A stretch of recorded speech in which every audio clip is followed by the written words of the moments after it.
Sir നമസ്കാരം.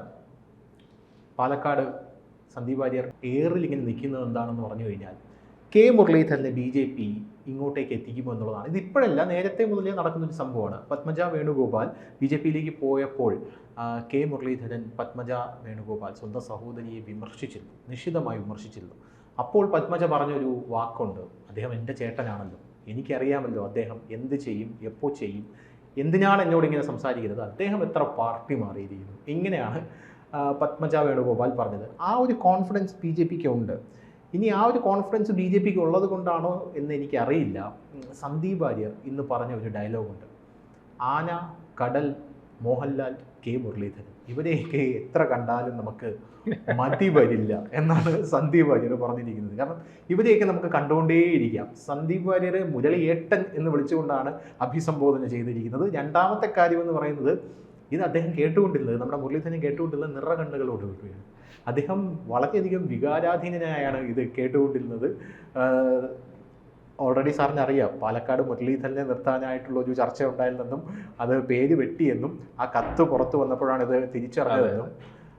പക്ഷേ Congress party അപ്പോൾ ചർച്ച ചെയ്തത് സത്യം പറഞ്ഞാൽ മുരളിയുടെ പേര് വെട്ടിയതിനെ കുറിച്ചുള്ള ആ ഒരു വിഷയമല്ല, ഈ കത്ത് ആരടാ പുറത്ത് വിട്ടത് എന്നുള്ള രീതിയിലൊക്കെ ചർച്ചകൾ പോയിരുന്നു. അപ്പം മുരളി ഇങ്ങോട്ടേക്ക് വരുമോ, മാങ്കൂട്ടത്തിൻ്റെ പ്രചാരണത്തിന് വരുമോ എന്നുള്ളൊരു ചോദ്യം അവിടെ നിലനിൽക്കുന്നു. കാരണം മാങ്കൂട്ടം കെ മുരളീധരൻ്റെ അമ്മയെ അപമാനിച്ചു എന്ന് പറഞ്ഞ് പത്മജ വേണുഗോപാലിന് എത്ര തന്തയുണ്ട് എന്ന് ചോദിച്ച്, അത് ഞാൻ അങ്ങനെ ചോദിച്ചത് ഒന്ന് ബയോളജിക്കലി ഒന്ന് പൊളിറ്റിക്കലി എന്നാണെന്ന് പിന്നെ അദ്ദേഹം ഉരുണ്ടുമറിയുന്നതൊക്കെ നമ്മൾ കണ്ടതാണ്. ആ ഒരു സാഹചര്യം ഉണ്ടായിരുന്നുവെങ്കിലും കെ മുരളീധരൻ എത്തി അദ്ദേഹം മാങ്കൂട്ടത്തിൽ നല്ല ആവേശത്തിൽ ഒരു പ്രസംഗം കാച്ചിയിട്ട് പോയി. സന്ദീപ് വാര്യർ വന്നപ്പോൾ സന്ദീപ് വാര്യർ നേരെ ഒരു ഒളിയം പെയ്തു.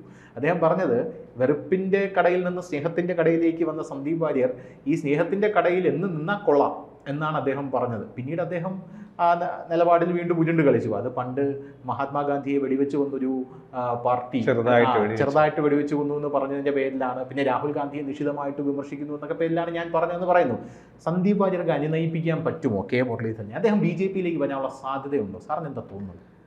ഈ കെ മുരളീധരൻ്റെ ഒരു രാഷ്ട്രീയ നിലപാടുകൾ ആർക്കും പ്രവചിക്കാൻ കഴിയുന്നതല്ല. അദ്ദേഹം നിൽക്കുന്ന ഏത് പാർട്ടിയിലാണെങ്കിലും ഏത് പ്രസ്ഥാനത്തിലാണ് നിൽക്കുന്നത് എന്ന് വെച്ചാൽ ആ നിമിഷം അല്ലെങ്കിൽ ആ സമയം അദ്ദേഹം അതിൻ്റെ ഏറ്റവും ശക്തനായ വാഗ്ഭടനായിട്ട് മാറും.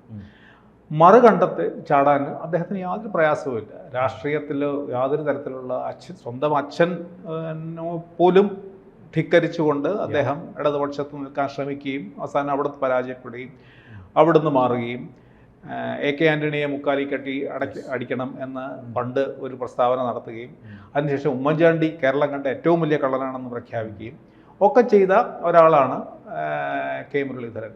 അത് കഴിഞ്ഞ് പറഞ്ഞ പോലെ കെ കരുണാകരൻ്റെ കൂടെ DICയിലേക്ക് മാറി. കെ കരുണാകരൻ തിരിച്ച് കോൺഗ്രസിലേക്ക് പോയിട്ട് മുരളീധരൻ മാറിയില്ല. അദ്ദേഹം NCP പ്രസിഡൻ്റായി. അങ്ങനെ അദ്ദേഹം പല രാഷ്ട്രീയത്തിൽ. അതുകൊണ്ട് അദ്ദേഹത്തിൻ്റെ രാഷ്ട്രീയ നിലപാടുകൾ ഇന്ന് പറയുന്നത് നാളെ എന്താവും എന്നുള്ളതിനെക്കുറിച്ച് നമുക്ക് യാതൊന്നും ആലോചിക്കാൻ പോലും കഴിയും. പ്രവചനാതീതമായിട്ടുള്ള രാഷ്ട്രീയ പ്രവർത്തകരാണ് അദ്ദേഹം.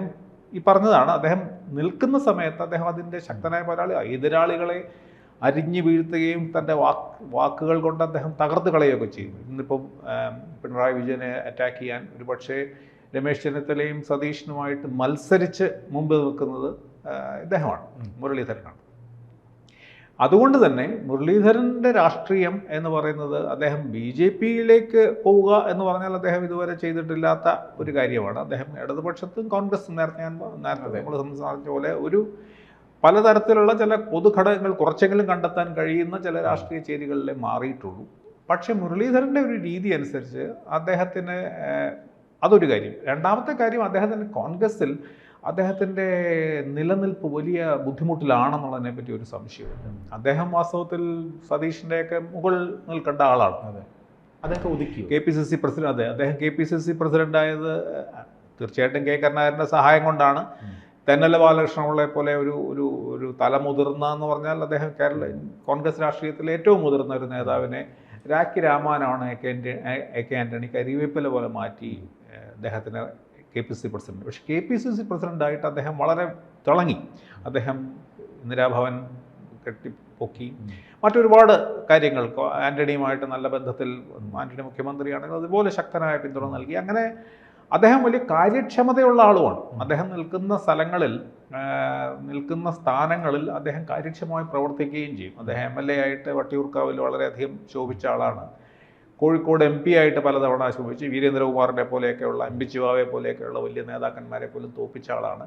ഇങ്ങനെ ഒരുപാട് ശക്തിയും കഴിവും എന്താ പറയുക ഒക്കെയുള്ള മനുഷ്യനാണ്. പക്ഷേ രാഷ്ട്രീയത്തിൽ അദ്ദേഹത്തിന് ഈ വളരെ വളരെ എന്താ പറയുന്നത് വളരെ എളുപ്പത്തിൽ അദ്ദേഹത്തിന് നിലപാടുകൾ മാറ്റാൻ കഴിയും. അപ്പോൾ കോൺഗ്രസിനെ പറഞ്ഞു വന്നത്, കോൺഗ്രസിൽ അദ്ദേഹത്തിൻ്റെ നിലനിൽപ്പ് വളരെ ബുദ്ധിമുട്ടാണ്. അദ്ദേഹം ഒരുപക്ഷെ മുഖ്യമന്ത്രിയാവാനുള്ള എല്ലാ സാധ്യതയുമുള്ള ആളായിരുന്നു, രമേശ് ചെന്നിത്തലയുടെ ഒപ്പമോ അല്ലെങ്കിൽ തൊട്ടു പിന്നിലോ.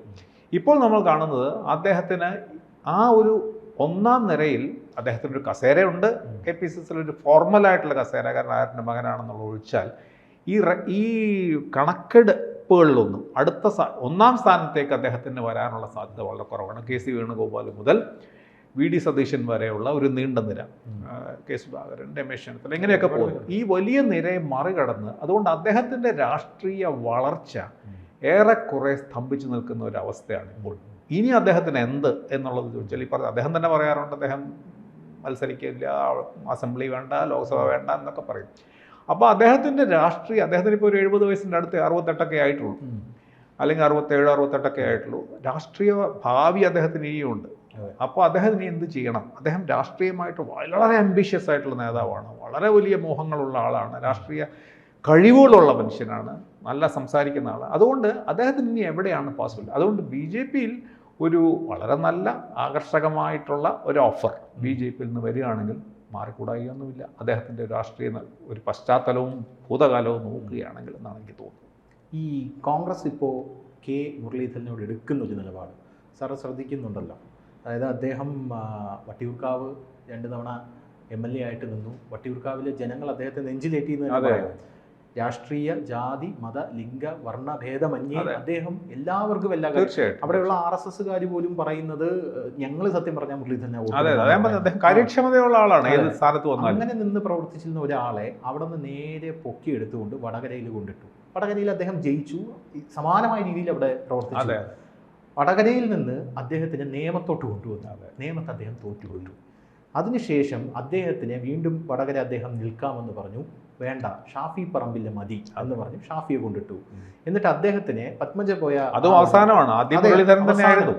അവസാനം ഷാഫി പോയ ആ ഒരു പത്മജ പോയ ആ ഒരു ഗ്യാപ്പിൽ അദ്ദേഹത്തെ കൊണ്ട് നേരെ തൃശ്ശൂർ ഇട്ടു. അവിടെയും അദ്ദേഹം തോറ്റു.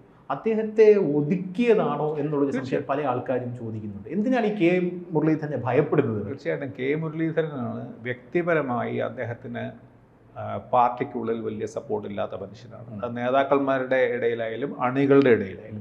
ഒരുപക്ഷെ കോൺഗ്രസ്സിൽ മുമ്പൊക്കെ പലപ്പോഴും ഞാൻ എൻ്റെ ഏതാണ്ട് സ്കൂൾ കാലം മുതൽ എനിക്ക് അറിയാവുന്ന ആളാണ്. അദ്ദേഹം എൻ്റെ സ്കൂളിലാണ് പഠിച്ചത്.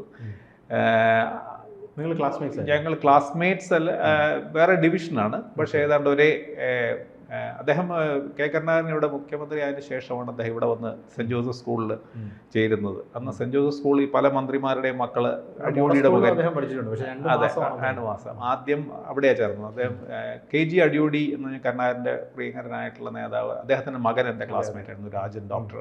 അപ്പോൾ ഈ കാലത്താണ് മുരളി വരുന്നത്, വക്കം പുരുഷോത്തമൻ്റെ മകൻ ബിജു വരുന്നത്, MP ചിവാവയുടെ മകൻ റസൂൽ സലാം ഉണ്ടാവും. അങ്ങനെ സെൻറ്റ് ജോസഫ് അന്നത്തെ കാലത്ത്. അപ്പോൾ അന്ന് മുതൽ എനിക്കറിയാം അദ്ദേഹത്തിൻ്റെ രാഷ്ട്രീയത്തിന് ശ്രദ്ധയോടെ. അപ്പോൾ അദ്ദേഹത്തിന് അപ്രതീക്ഷിതമായിട്ടുള്ള, അദ്ദേഹം ഒരു രാഷ്ട്രീയ പ്രവർത്തകൻ, എല്ലാ അർത്ഥത്തിലും അദ്ദേഹം ഒരു രാഷ്ട്രീയ പ്രവർത്തനത്തിന് പറ്റിയാണ്. അതിനു മുമ്പ് അദ്ദേഹം പല പണികളും നടത്തി അവിടെ എല്ലാം പരാജയപ്പെട്ടിട്ടാണ് അദ്ദേഹം രാഷ്ട്രീയ രംഗത്ത് വന്നപ്പോൾ അദ്ദേഹം തിളങ്ങുകയാണ് ചെയ്തത്, ഒരു സംശയവുമില്ല. അപ്പോൾ പക്ഷേ അദ്ദേഹത്തിന് ഇങ്ങനെ ഒരു പ്രത്യേക, കോൺഗ്രസ്സിൽ സാധാരണ എല്ലാവരും കുറേ ചേരി ഉണ്ടാവും, കുറേ പിന്തുണ പ്രവർത്തകരുണ്ടാവും. പക്ഷേ അദ്ദേഹം എന്നും ഒറ്റയാനാണ്. പക്ഷെ ഒറ്റയാന്നുള്ളതിൽ നേരത്തെ സന്ദീപ് വാര്യർ പറഞ്ഞ പോലെ കൊമ്പനാനയാണ്. പക്ഷെ ആ കൊമ്പനാനയ്ക്ക് ഒപ്പം ആളില്ല. പിന്നെ പലർക്കും ഭയം എന്ന് വെച്ചാൽ അദ്ദേഹത്തിന് നേരത്തെ പറഞ്ഞ ഒരു അൺപ്രിഡിക്റ്റബിലിറ്റി ഉണ്ട്. അദ്ദേഹം ഏത് രാഷ്ട്രീയത്തിലാണ്, ആരെയാണ് അദ്ദേഹം ചീത്ത പറയാൻ പോകുന്നത് എന്നുള്ളതിനെ പറ്റി.